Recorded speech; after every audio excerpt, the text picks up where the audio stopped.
Hi, my name is Dolu. Today I'm bringing you a special way of using textures in Photoshop.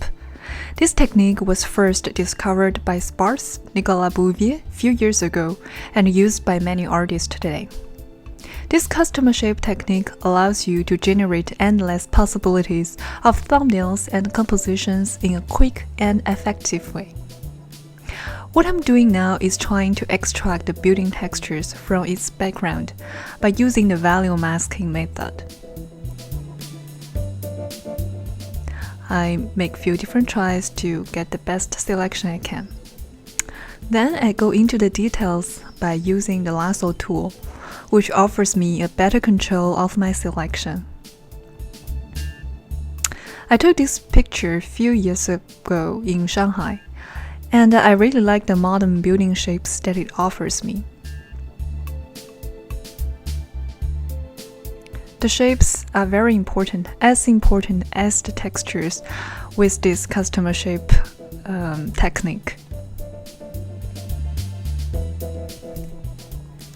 Cleaning my selection.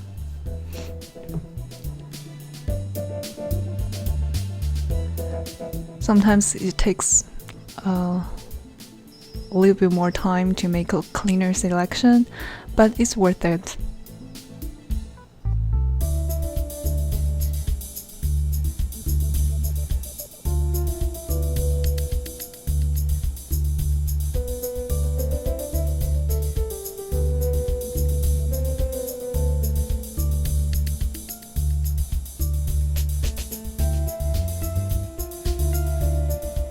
I'm pretty satisfied with my selection.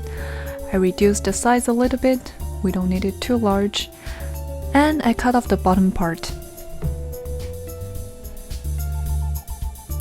Here I'm taking in another picture of a construction site. This picture was also taken back in China a few years ago. I want to extract the crane for adding more complexity to our previous cityscape texture.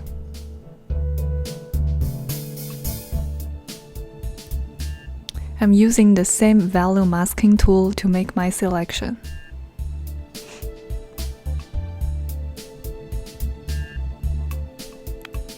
Here again, the lasso tool to make some cleaning.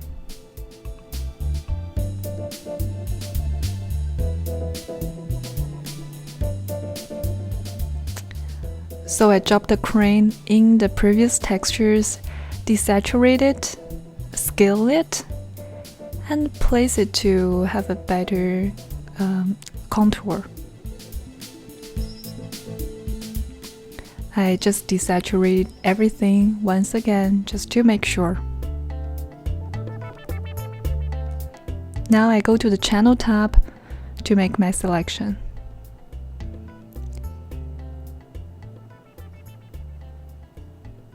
Inverse the selection so I have my element properly selected. Press M on your keyboard and go to the option Make Work Path. Give a value of 0.5 for the pixel tolerance when you are asked to make this path very precise. Of course, you can also try other tolerance values to have different path result.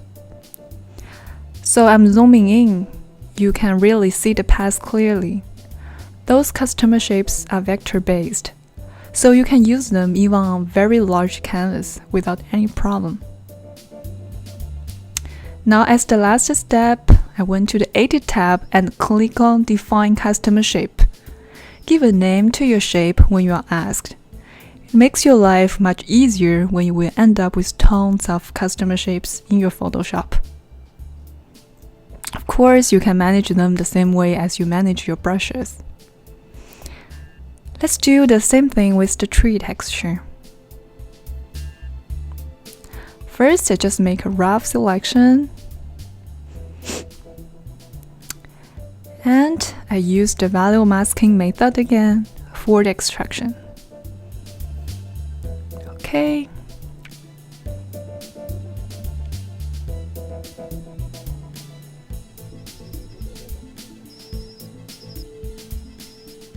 I'm trying to delete the noisy part of the branches.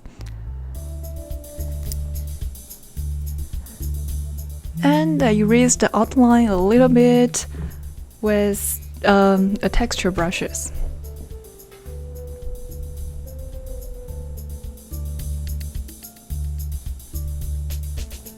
Boosting up the contrast to make the shape cleaner.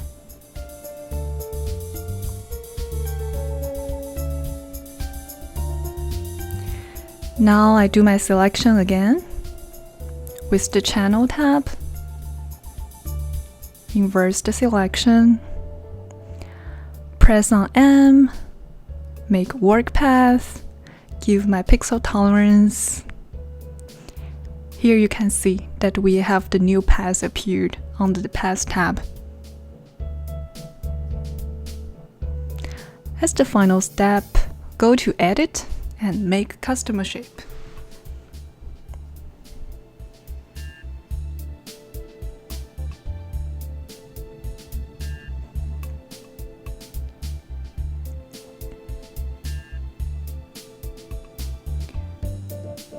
Now we are done with creating the custom shapes. We can find them under the Custom Shape tool on the Tool menu. Click on the shape icon because you want to work directly with shapes instead of path. Click on the drop-down menu so you can see the shapes that we have made previously. Let's make a new canvas and start to paint a little bit with them. Too large, I crop my canvas a little bit and give a very light gray to my canvas background. Create a new layer.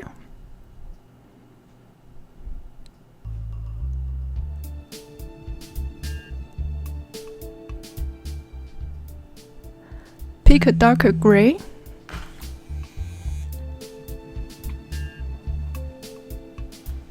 So you can start to drop down the shapes freely on the canvas. As you can see, you have a total control of the size and the proportions of the shapes that you are dropping down. You can even select the background color to make some nice negative space in your painting. That's what I'm doing here.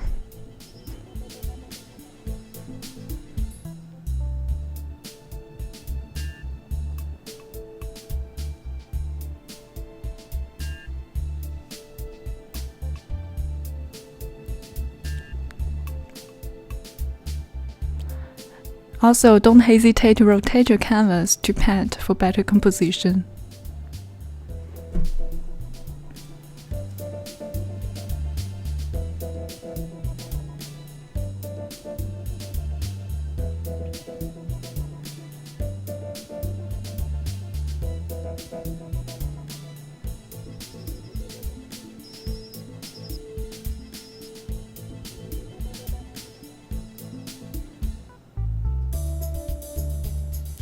As you can see on my thumbnails, the negative space can also indicate the lighting direction. It can give more sophistication to your thumbnails.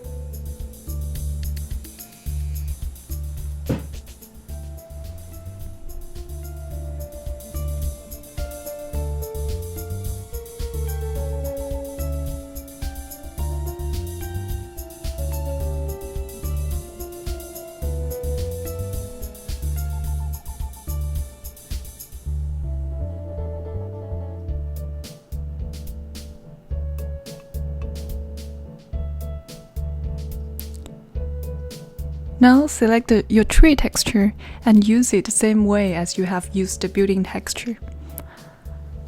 Combine it with your cityscape in different sizes and proportions to have many visual varieties.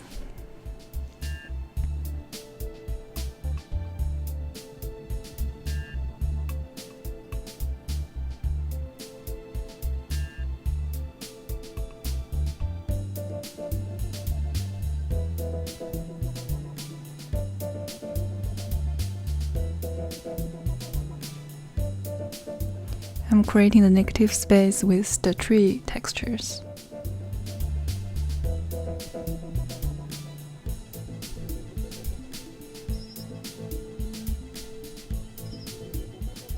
Here I'm only working in gray, but you can pick any color you want, make it monochromatic, or make a colorful thumbnail if you want.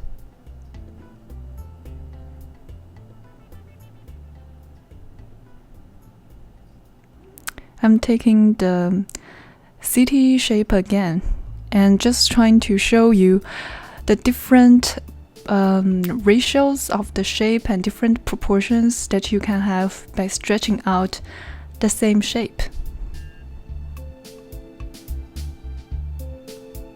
Same thing with the tree.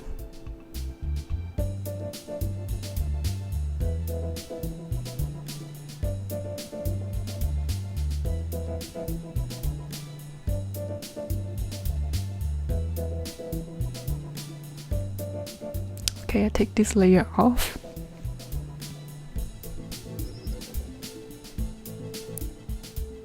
So you see how much you can do with only 2 custom textures? Imagine the possibility that you would have when you start to build your own bank of custom shapes. There are many free ones on the internet that you can download. But I strongly recommend to build your own, so you'll have your unique visual language. Thanks for watching this tutorial. See you next time!